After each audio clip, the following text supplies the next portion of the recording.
Hey guys, thank you once again just for tuning in to the Patientology YouTube channel. This is Freedom Friday number 3. I am so excited. Every last Friday of the month, we will be having Freedom Fridays where we're going to talk about getting our minds right, our bodies right, and our spirits right too. So in this particular episode, I'm going to be talking about the F word. Yes, that is forgiveness. It is going to be a huge in-depth topic, so make sure you tune into this whole video. So in this video, I'm going to be sharing my journey to forgiveness. I hope you guys tune into our podcast. On the very first episode, I shared with you guys how I became uniquely able due to medical errors. So I wanted to really give you guys more of an in-depth story about that and just everything that has kind of been a chain of events since.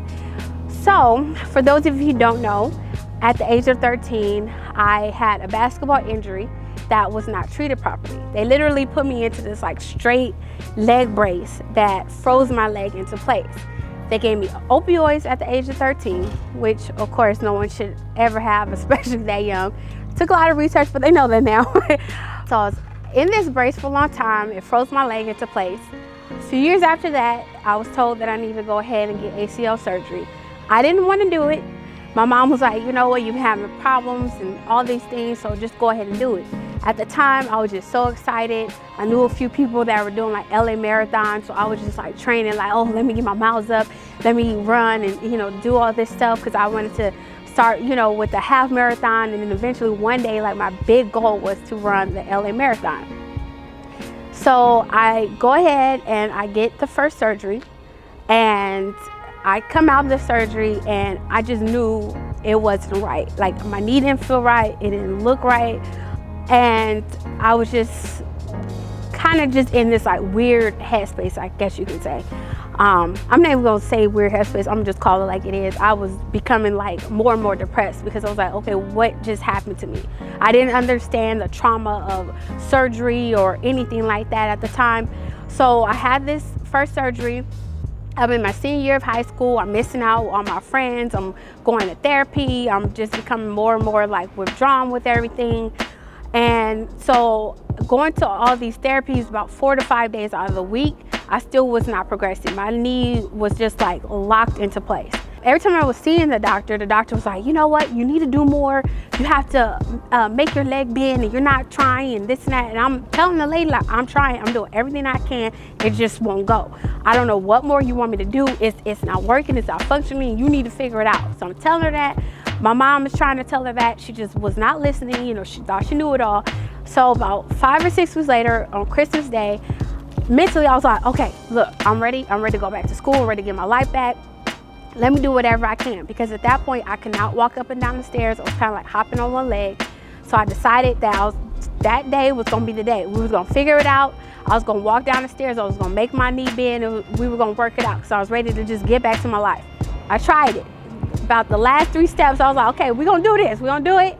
Last 3 steps, I tried to do it. When I first started going down the first step, I hear this big pop, just fall right down the rest of the steps. I'm just crying, like hysterically, falling on the floor.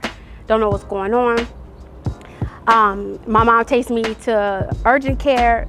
The urgent care doctor takes some photographs, takes some x-rays, and turns out that the screw that the doctor placed, it was supposed to be my femur, was actually, or my shin bone, I don't even know if the femur is the right thing, so I'm just gonna say my shin bone, was actually in my knee joint.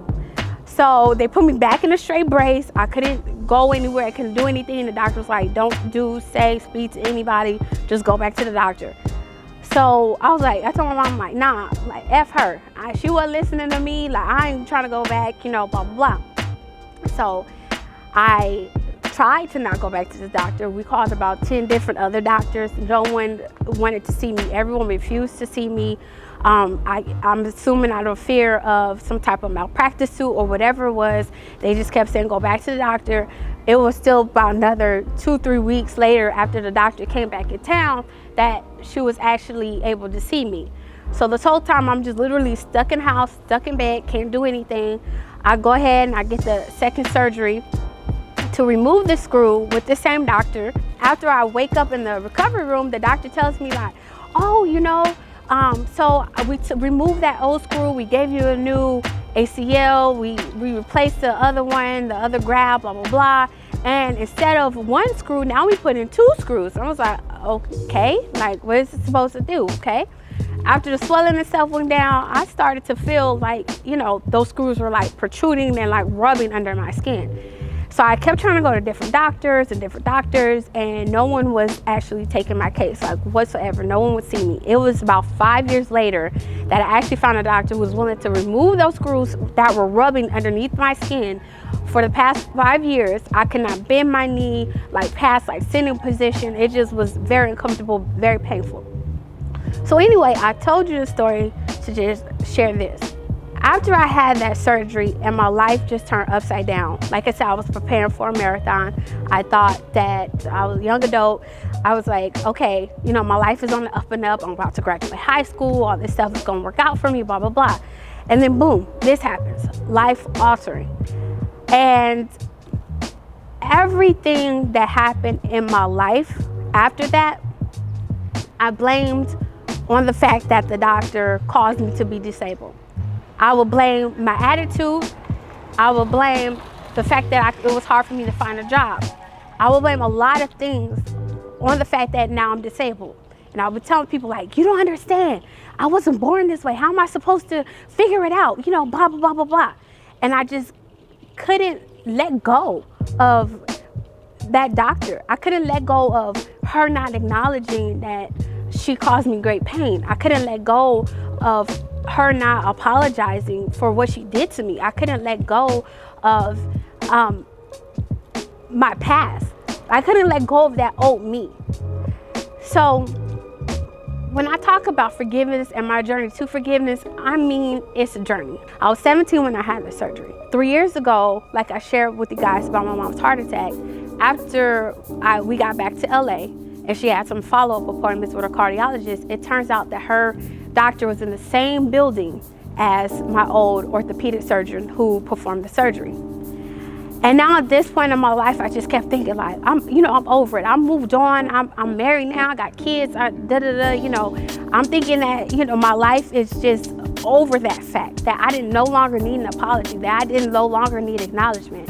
But let me tell you, when we went into that building, all of these old like feelings started coming up.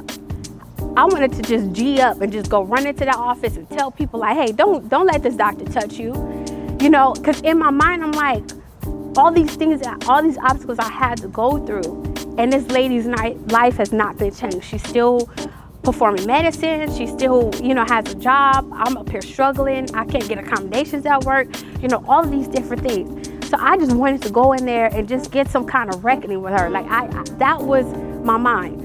I just want to be like, okay, go up to the 4th floor, Mom. I'll see you. I'm gonna go back to the 3rd, and I'm gonna go talk to this lady. Like that was the attitude that I had. Well, in that moment of these feelings and seeing her name on that plaque, I realized then that I had an issue of unforgiveness in my heart with this woman that I thought that I had let go. See, the thing with forgiveness is that, number one, it is not for that person. It's for us. It's for us to be able to move on, us to be able to let go, us to be able to stop holding on to our past and be able to look to a future. Number two is that it's a process. And like any process, we have to work through that process. And I didn't really realize it that I spent all these years not really addressing my feelings that I had toward this woman. I didn't address really even the root cause of so much anger and so much hate and so much, blaming her for all these like turn of events that had happened in my life. You know, after I became disabled, like I was so embarrassed to go out. I was so embarrassed. But after examining it, I'm like, that wasn't her fault. She didn't tell me to be embarrassed, that I had to be on crutches or anything like that. That was something, the hang up and the insecurity that I had in me before I even had the surgery that I had to deal with. Honestly, does chronic pain play a role in that? Yeah, it does. Anybody with diabetes that has low blood sugar or you a chronic pain sufferer, you know the attitude will come out. But it wasn't just that. You know, sometimes I had unresolved issues in relationships that just will come out with people. And you know, as a result, like I'll be on already like not feeling good and kind of just on edge, and then boom, bam, like I'm saying stuff, or I'm getting angry and I'm just like popping off at people, or I'm constantly saying that I was misunderstood or that people weren't helping me. But honestly, there were so many times that I couldn't even convey what my needs were to people, or to convey what I needed, or convey how I felt or anything like that to people. So how can people help me if I can't convey that to them?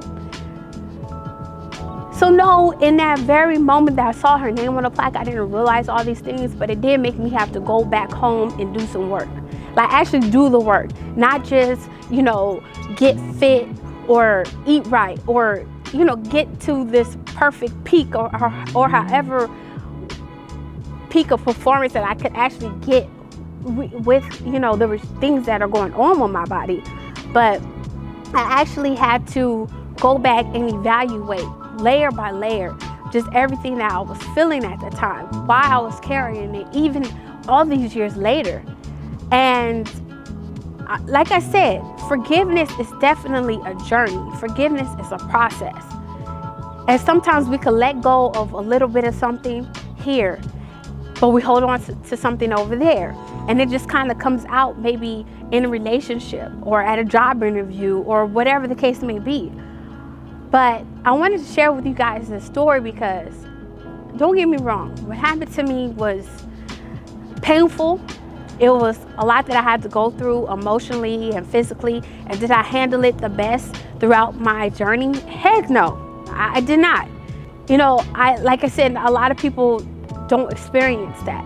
But there are so many others who do, that things have happened to them, accidents or anything. And I had this like victimhood mentality just weighing on me. Always telling people, well, you know, if this didn't happen to me, or you don't understand, and blah, blah, blah. I was too busy trying to always be the victim and the only one, that I didn't take a look around to see how many other people were dealing with the same thing and how many people are prospering. Once I got over myself, I was finally able to see things from a different angle, if that makes sense. I was finally able to stop holding on to like the 17-year-old version of myself. You know, that was my biggest thing. Like, let me get back to my old self. Like, let me run this marathon. Let me do this. Let me do that. I was too busy trying to run backwards instead of run forward. I wouldn't let go of the size that I was, the fitness level that I was, the flexibility that I had. Instead of just accepting, okay, you know what? This is my life now. I'm gonna make the most of it. I'm gonna do what I can to help my body heal as best as I can. And after that, whatever happens, I'm going to accept it. But because I couldn't accept it, I put myself through so many more procedures, so many more surgeries, so many more just traumas, trying to chase after the 17-year-old version of myself. When at 17, none of us even know who we are. But yet I was still trying to chase after her. And a few years ago, like I said, I realized that I have to let go. I have to genuinely forgive. And I was finally able to do that. It took some time. Even a few years ago when this occurred at the doctor's office, I was already in the process of doing that. But it just made me realize I have more work to do. And so that's why I'm able to stand before you and share this story with you guys, because before I couldn't say it without tears. Before I couldn't say it without being angry. Before I couldn't share with you guys without just having just ill feelings towards that doctor. You know, because forgiving helps you see things from a different angle, and not just from mine. There's a possibility that she felt embarrassed and shamed and all kinds of things, and maybe she wanted to apologize and she just couldn't for whatever legal purposes or whatever it may be. I can't be mad just because she's able to, you know, pursue her dream and career. All I can do is hope and pray that she's learned from the mistakes that she made with me as a patient, and she does better. Would it have been nice for her to acknowledge me and get an apology? Of course. But it wouldn't have taken away the fact that I still have to learn how to live with my new unique ability.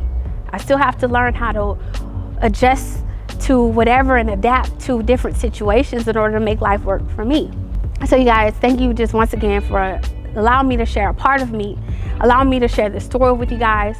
Make sure you check out the very first episode of our podcast, because in that episode, like I said, I share with you guys kind of my origin story, as I like to call it. But this is my why behind Patientology also, is because I felt all those pains and emotions, and I want to help as many people as I can take control of their health and their health care so they won't have to go through the things like I did. But I also want you guys to find forgiveness in your heart. And maybe it's not about a doctor, maybe it's about a friend, a family member, or someone else who caused you some type of trauma. I know it's a lot easier said than done. And I know that a medical error doesn't chalk up to other traumas or anything like that. I'm not saying that. But what I'm saying is that there's freedom in forgiveness. And this is Freedom Friday. So that's what we're going to be talking about, forgiveness today and forevermore. If this video touched you in any way, make sure you subscribe to this channel, like this video, and definitely leave a comment about other topics that you might want to hear about or talk about on any upcoming Freedom Friday. So thank you guys just once again for tuning in. I love you all. And remember that this year is all about winning. So no matter what you're going through, no matter what happens in your life, you are stronger than you feel.